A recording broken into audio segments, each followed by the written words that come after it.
सावधान, राक्षसी सेना यहाँ पहुंच गई है। पहुंच तो गई, परंतु यहाँ टिक नहीं पाएगी। जहां से आए हैं वहीं लौटा देंगे हम इन राक्षसों को।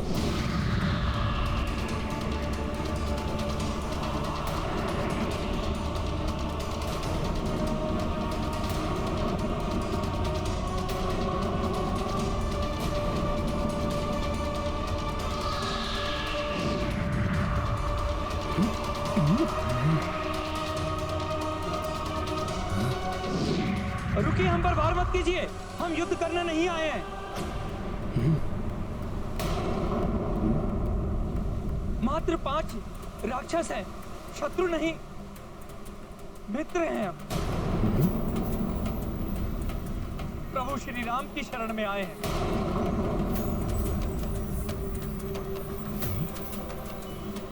युवराज अंगद, अस्त्र शस्त्र से सुसज्जित सेनानी आते हैं, शरणार्थी नहीं।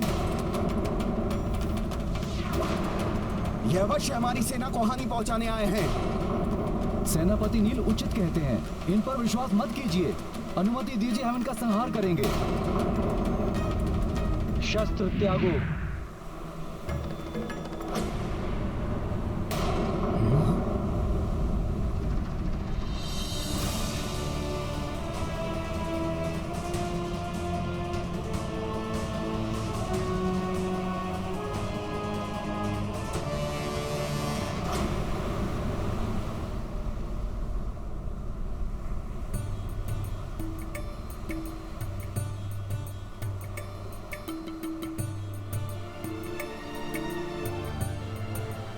प्रणाम प्रभु श्री राम।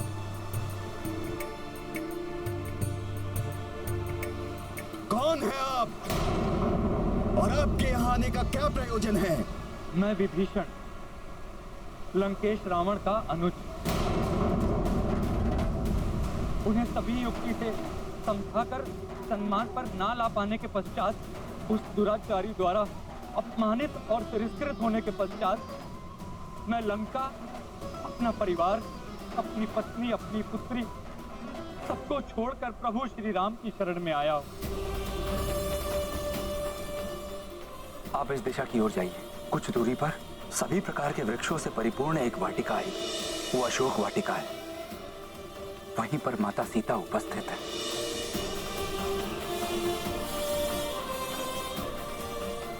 प्रभु, रावण के मायावी राक्षस का भेद भी तो यही जानते हैं। प्रभु, इन्हें अपने शिविर में प्रवेश मत दीजिए, लौटा दीजिए इन्हें। हे सेना प्रमुख, आप सब भी अपना सुझाव दे दीजिए। हे प्रभु श्री राम, तीनों लोगों की किसी भी घटना से अनभिज्ञ नहीं है आप, परंतु हमारा सम्मान रखने के लिए हमारा मत पूछकर आप हमें कृतार्थ कर रहे हैं। प्रभु, मेरे विचार से रावण के किसी भी राक्षस का हम तब तक विश्वास नहीं कर सकते जब तक वो अपना सत्य प्रमाणित ना कर दे। युद्ध के इतने निकट जब हमारी सेना लंका के इतने समीप आ चुकी है, रावण के राक्षसों का यहाँ आना अत्यंत संदेहास्पद है। प्रभु,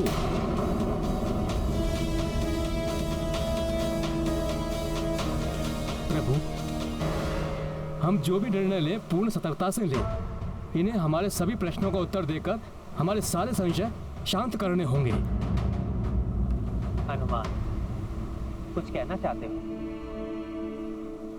हाँ प्रभु, प्रभु, आपके अनन्य भक्त हैं ये। इन्होंने ही लंका में माता सीता को ढूंढने में मेरी सहायता की थी।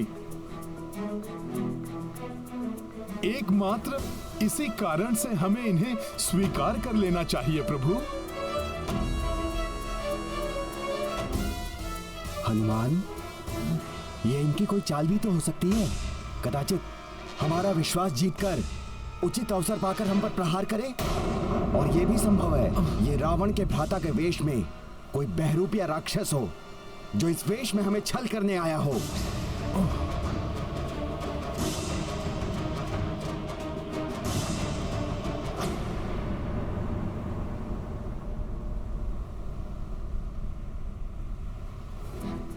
महाराज सुग्रीव, इनके नेत्रों में मुझे प्रभु श्री राम की भक्ति स्पष्ट दिखाई दे रही है। राक्षस वेश बदल सकते हैं, परंतु अपनी प्रवृत्ति, अपना मन नहीं। मुझे विश्वास है इनका मन प्रभु श्री राम की भक्ति में लीन है। प्रभु, मुझे जो कहना था मैं कह चुका। अब आप निर्णय लीजिए और हमें निर्देश दीजिए कि हम क्या करें।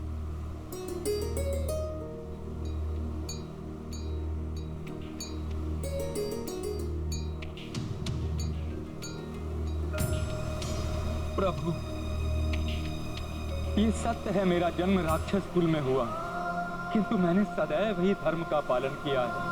लंका में धर्मचित आचरण करने वाले की वही स्थिति होती है जो दांतों के बीच जिह्वा की। फिर भी अपने हृदय में सदैव धर्म को ही अंगीकार किया है और उसी के लिए प्रतिबद्ध हूँ। इसीलिए आपकी शरण में आया हूँ प्रभु, मुझे स्वीकार लें।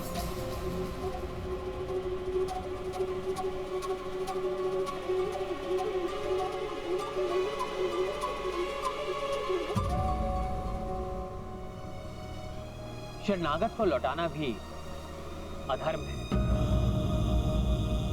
विभीषण तो क्या, रावण भी मुझसे क्षमा मांगकर मेरी शरण में आए तो शरणागत धर्म के अनुसार मैं उसे भी अस्वीकार नहीं करूंगा।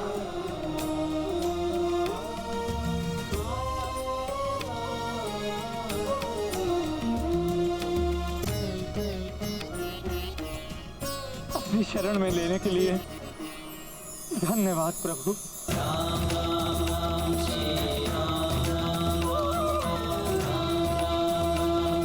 हे प्रभु, हे दयानिधि, मुझे क्षमा कर। माता सीता को मुक्त कराकर आपके पास लाने की आपकी सहायता नहीं कर सका। अपने भ्राता लंकेश को धर्म के पथ पर नहीं ला सका मैं। धिक्कार है मुझ अधम राक्षस पर।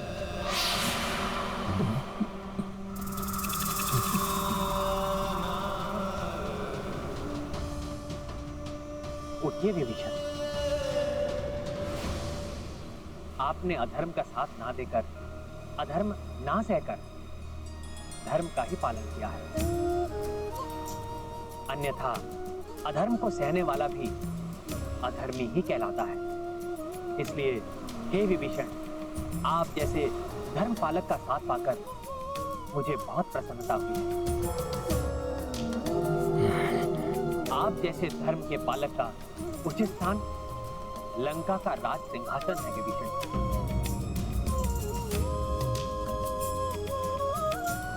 इसलिए इस युद्ध से पूर्व ही मैं आपका राज्याभिषेक कर आपको लंका का राजा घोषित करूंगा।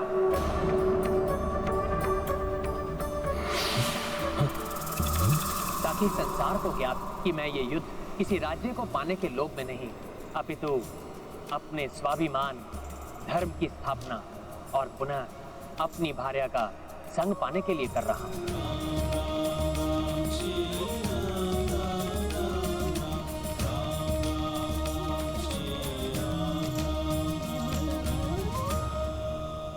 आपने तो मुझे धर्म का सच्चा योद्धा बना दिया प्रभु।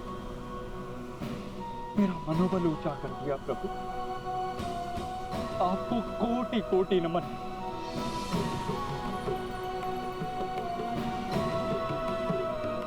सियावर रामचंद्र की, प्रभु श्री राम की, शरणागत वत्सल प्रभु श्री राम की।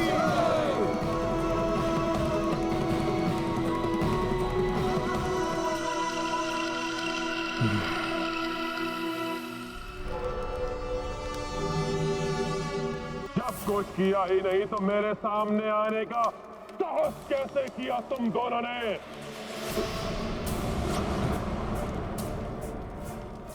महाराज, आप तक एक आवश्यक सूचना पहुंचानी थी। हाँ महाराज, आपके अनुज, आपके शत्रु उस वनवासी से मिल गए हैं। उसकी शरण में चले गए हैं आपके भ्राता विभीषण।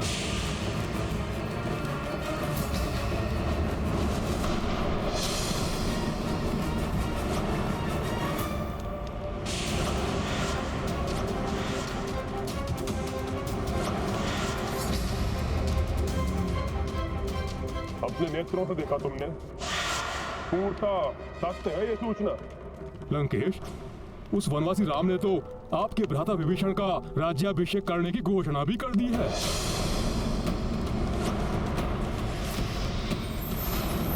और जिसकी व्यवस्था का कार्यभार उसने उस दुष्ट वानर को सौंपा है। हाँ महाराज। हनुमान, प्रभु, आज्ञा प्रभु। राज्याभिषेक के लिए 7 सागर का जल चाहिए होगा। उसके प्रभाव से लंका में महाराज विभीषण के अधीन सबल और दीर्घकालिक राज्य स्थापित होगा। जो आज्ञा प्रभु, मैं अभी जाकर ले आता हूँ। परंतु राज्य अभिषेक तो मात्र अमृत मुहूर्त में प्रारंभ होना चाहिए, जिसमें एक ही प्रहर शेष है। तुम्हें शीघ्रता करनी होगी हनुमान। चिंता मत कीजिए मामा, ये कार्य तो मैं पूर्व में भी कर चुका हूँ।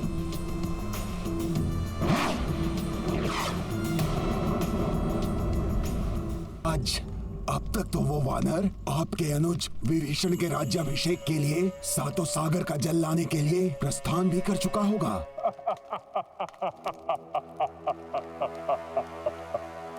कितना हास्यास्पद है ये। राजहीन राजा बनेगा विभीषण।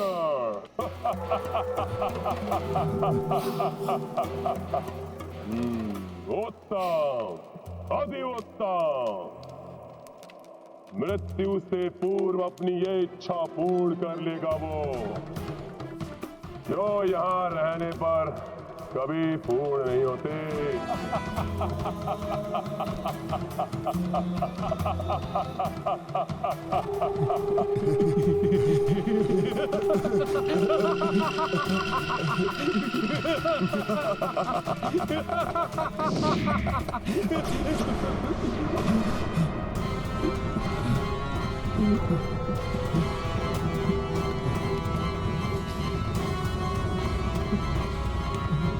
तुम दोनों अपना कार्य करो, अन्यथा।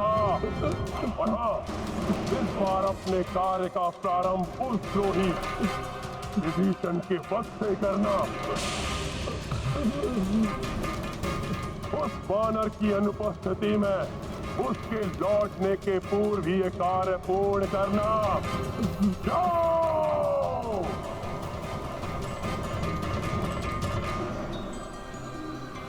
आपके राज्याभिषेक की प्रक्रिया शीघ्र ही आरंभ होगी महाराज विभीषण।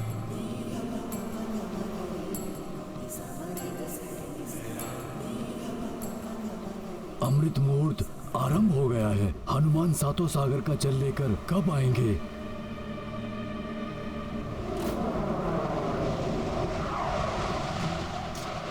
मुझे शीघ्र ही 7 सागर का जल लेकर लौटना होगा।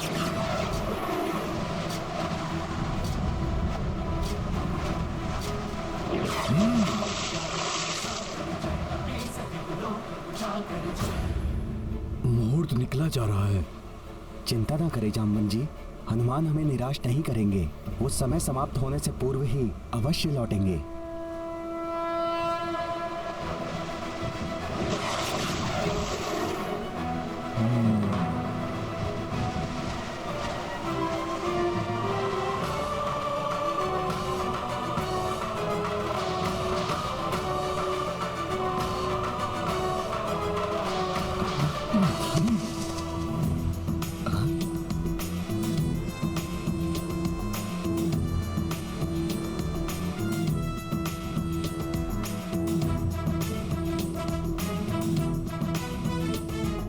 संकट मोचन महाबली हनुमान की जय। महाबली हनुमान की जय। संकट मोचन महाबली हनुमान की जय। संकट मोचन महाबली हनुमान की जय। संकट मोचन महाबली हनुमान। अरे अरे सत्यानाश, ये वानर तो हमारे यहाँ पहुँचने के पूर्व ही लौट आया। सत्यानाश नहीं, ये लंकेश रावण द्वारा हमारे नाश की पूर्व सूचना है। शीघ्र ही कोई उपाय करो शारण, अन्यथा हमारे प्राण समझो गए। प्रभु, समय आ गया है विभीषण जी के राज्याभिषेक करने का। उस विभीषण की दृष्टि सदैव भी का के राज सिंहासन पर थे। सिंहासन पर नहीं स्वामी, आपके अनुज विभीषण की दृष्टि लंका के सिंहासन की सुरक्षा पर। आपके साथ साथ उन्हें संपूर्ण लंका की चिंता थी। चिंता? किस बात की चिंता थी उसे? मेरे रहते हुए किसी को कोई चिंता करने की क्या आवश्यकता? चिंता का कारण है ना, धीरे धीरे सभी आपका साथ छोड़कर लंका से पलायन कर रहे हैं। पहले लंकिनी चली गई, लंका की सुरक्षा करने वाली देवी चली गई,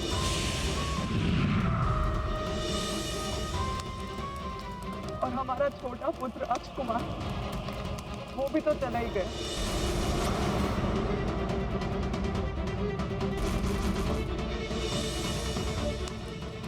माता केकसी चली गई। जिस माँ की आज्ञा की तुम अवमानना कर रहे हो, माँ का लंका में रहने का कोई औचित्य ही नहीं।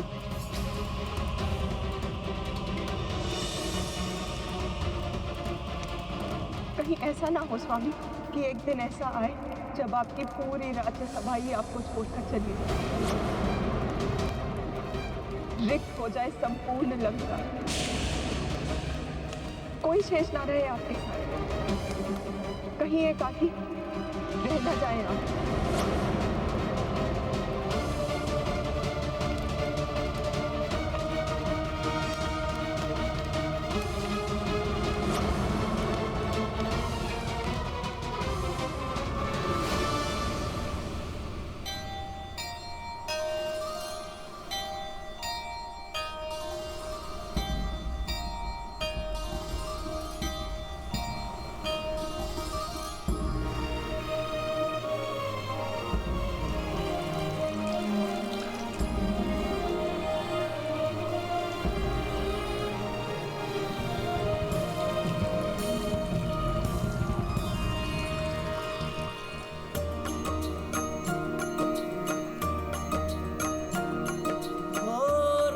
शरण विभीषण चली आए, प्रभु तब राज्याभिषेक कराए। हनुमत सदा प्रभु काज सहाई, सप्त सागरों से जल लाई। राम सिया राम जय हनुमान, राम सिया राम जय हनुमान।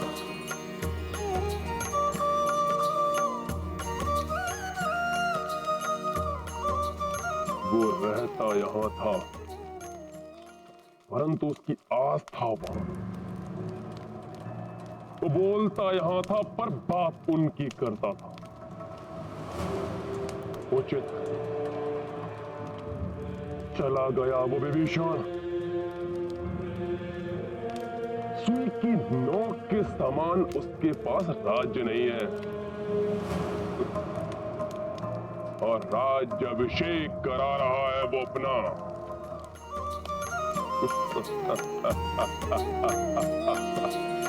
समय सीमा मह करके काजा, लौटे पवन सुत राम के पासा। वानर सब दरसाई प्रसन्नता, जय जय राम दूत हनुमंता। राम सिया राम जय हनुमान, राम सिया राम जय हनुमान। ये गाथा महाबली हनुमत की, रुचि कर लीला राम भगत की। जय जय जय रघुनंदन राम, जय जय जय महाबली हनुमान।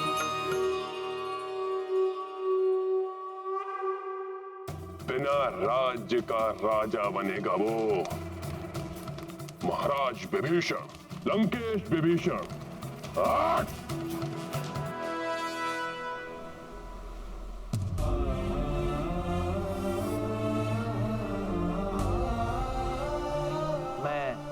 दशरथ नंदन राम ये घोषणा करता हूं, अब महाराज विभीषण लंका और राक्षसों के अधिपति हैं और मैं अपने तीनों भ्राताओं की शपथ लेता हूं। युद्ध में रावण एवं उसके अधर्म कर्म में सम्मिलित उसके संबंधियों का वध किए बिना मैं अयोध्या में प्रवेश नहीं करूंगा। ऐसा कभी नहीं होगा। लंकेश रावण था, रावण है और रावण ही रहेगा।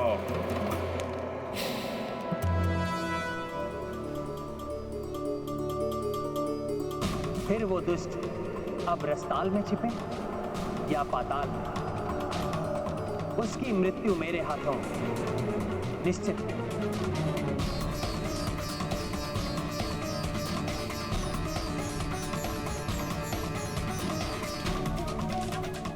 विभीषण जी के यहाँ आने का प्रमाण है, राक्षसों अब तुम्हारे संपूर्ण कुल का अंत निकट है। सियावर रामचंद्र की, सियावर रामचंद्र की, सियावर रामचंद्र की।